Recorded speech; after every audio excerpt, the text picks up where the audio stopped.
Thank you to all of you who have come to this hearing room from all across the state. On behalf of the State Assembly, we are honored and grateful for your advocacy and your participation and your expertise. And throughout the history of our state, we've created anti-poverty programs to assist people across our communities. Some of these programs include the CalWorks program, which provides cash assistance to low-income families, Medi-Cal, which provides free or affordable health care coverage to qualifying families. Even with these important programs, there is still a lot of work to do to uplift disadvantaged communities, to upset the setup, and to make sure prosperity is ubiquitous. According to the United Ways of California and their rising costs report, more than 3.5 million families, that's 1 in 3 families, still can't meet their basic needs because they don't have enough income. These families are being further burdened by the soaring housing, food, and energy costs. We know why, so what are we doing about it? There's still really big problems with the system that we have.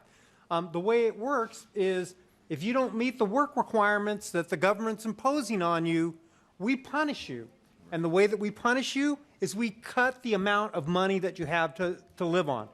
Should we be about the business of establishing periods of release and not shouldering those who are already down with more weight to continue to stay down? Should we not put in place some release when it is simply some release when it comes to an eviction, when the eviction occurred 15 years ago and it is still on the record of someone who can't get a house today, who can't get a rental agreement today? Should we be thinking about raising some cycles of release so that the poor do not have to perpetuate poverty to the next generation and the next generation and the next generation? It really is more than just the essentials that we're hoping people can achieve here.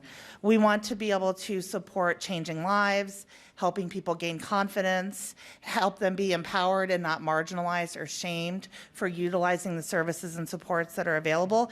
And something that I just wrote down as the pastor was speaking was hope, to really give them hope to be able to continue and support their family. And like we were talking, have their children be in a better place than they may be today.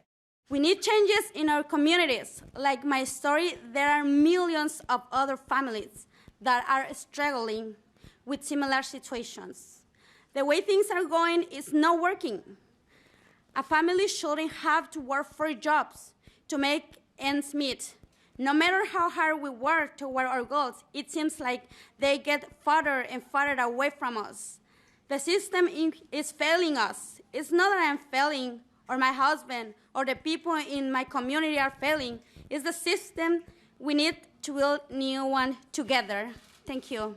Now is the time for you to take the first step and make history. It is up to you to make California an example to others and invest long-term in our people. Create a new childcare system, invest in affordable housing, create a universal health program, supporting minorities with a special fund, mental support systems, safer schools. There are just a few ideas, but it is a long list. But without, we'll say, just like that, ideas. There are ideas, words, no more. Without you, they cannot be real. I hope today that you have felt heard and seen, because that is our job. But even more so than that, I hope you know that you've inspired us to do action.